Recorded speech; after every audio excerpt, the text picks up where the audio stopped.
There is a common saying in football: you have to score when you're on top. And for more than half the match against Luton, it looked like this saying was going to ring true for Liverpool.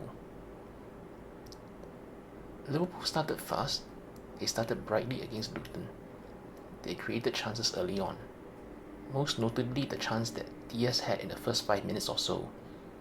He was played in behind the defence, one-on-one with the goalkeeper, but then a moment of hesitation, a moment of indecision, the Luton defenders got back and the chance was lost. In the next few minutes, Liverpool did have a couple more chances again, but again they were not taken. And then Luton get a throw in from the left, some combination passes, a shot that was saved but went right back out into the danger zone, and Luton score 1-0, just like that. Now, of course, this was still early in the match and there was still plenty more of the match to play, about 80 minutes or so. But as the first half went on, Liverpool had chance after chance. They had lots of good shooting positions, lots of good attacking positions, but Luton kept holding them off, kept them at bay. And it wasn't as if Luton were parking the bus either. Luton were pressing high. They were also pushing players forward whenever they had a chance. But they were really diligent in getting players back whenever Liverpool made a turnover and launched quick attacks. Every time it seemed like Liverpool had 2v2, 3v3, within seconds there'll be a Luton player there running in to block a shot, make a tackle, anything to make sure that Liverpool didn't score. And as the first half ended, I was watching this, I thought this could be another one of those days for Liverpool where they just make things difficult for themselves. And again, they did have so many chances in the first half. So I just couldn't help but feel that it just might not be their day. But then things improved in the second half. First, it was a powerful Van Dijk header from the corner. Him being tall, strong, shrugging off the challenge, winning that free header, 1-1. And within a few minutes, the goal was 2-1. That goal is an example of what can happen when teams switch off, even momentarily. Liverpool had a throw in on the right, and as the ball was thrown in, the player who was marking Bradley was talking to his teammate and was not paying attention to what was going on. This gave Bradley the chance to get 1 yard, 2 yards ahead, got onto the ball, and played the cross in. At the same time, when that throw-in was being taken, the player who was marking Gakpo was watching Gakpo, which is fair enough, but he was not paying attention to the fact that the ball had been thrown in and play had resumed. Then when he realized that play had resumed, he turned away from Gakpo and looked at where the ball was, and just that split second was enough for Gakpo to get just that hit ahead, which was enough for him to get that header in, goal, 2-1, and the match turned around just like that. Thereafter, as the match wore on, it became more and more of Liverpool on the ascendancy, taking control of the situation, and Luton chasing shadows. The third goal, again Luton losing the ball in their own half. Some combination passes between Robertson and Diaz, 3-1. Same with 4-1 at the end, Luton losing the ball in their own half, a loose ball, Harvey Elliott with the first time shot, 4-1.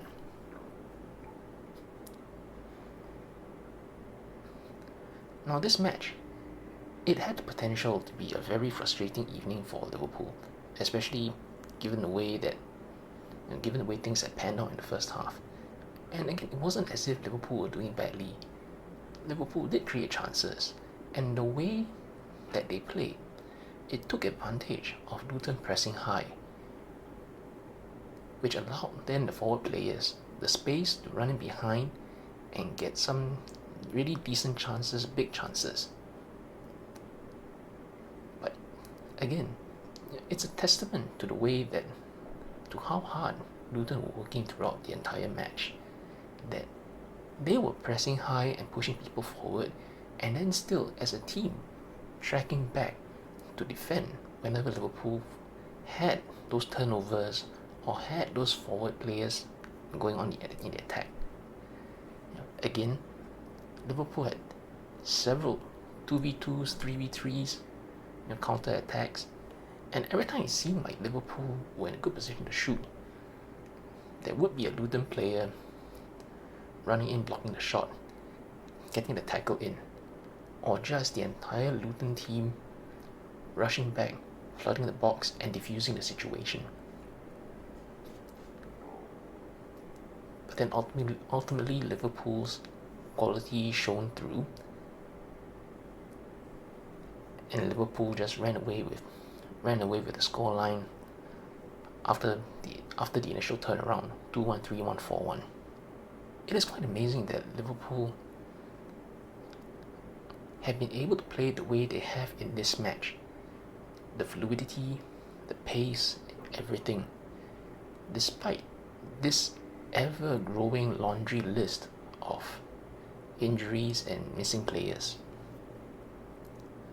Of course, Alisson was injured during the weekend, even before that match at Brentford. And Curtis Jones and Jota both were injured during the Brentford match, and Nunes and Salah were both excluded from this matchday squad, hopefully just as a precaution, but ultimately they weren't in the squad. And the bench had something like 4 or 5 teenage academy youngsters. And so to have this many players missing, and to still play the way they do, these youngsters come in, they know their roles, they know what they need to do, and they fit in seamlessly. Bradley and Kwanzaa both started this match, and by now both their qualities have been on show enough times for the fans to know what they're about. Then during the match, there were more youngsters coming on, the substitutes. McConnell came on, Clark came on, Dance as well.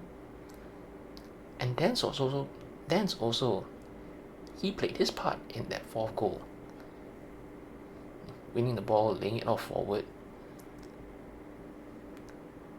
So it's amazing to see how the squad has grown as a whole.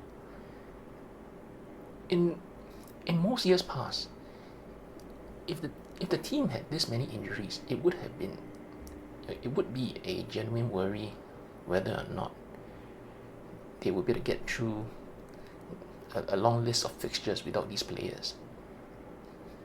And to a degree, it still is. It's never good to have this many first team players missing. But then when you see so many of these youngsters come in and do the things that they do, and keep the team ticking, keep the team in winning form,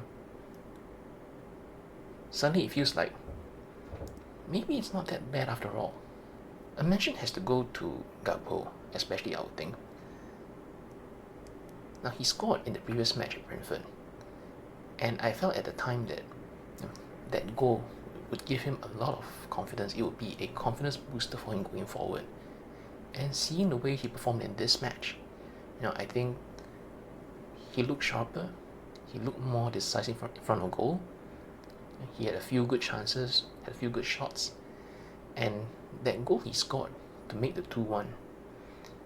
Quick thinking, opportunistic, taking advantage of the fact that the defender marking him was distracted. That's a good striker's goal, a good poacher's goal. And I think,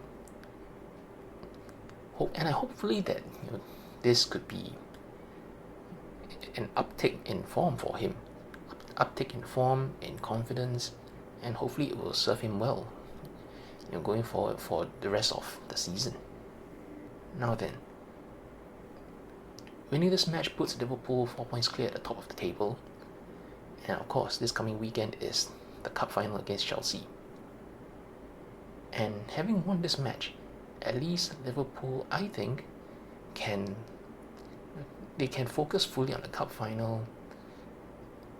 Easy in the knowledge that whatever happens with the league matches involving Arsenal and Man City at the weekend, whatever happens, Liverpool will come out of the weekend still top of the league table. Speaking of the cup final, it's a chance at the first trophy of the season. And again, Núñez and Salah are not included in today's squad. Hopefully just as a precaution. Hopefully this means that they'll be available for the cup final. Again, big occasion.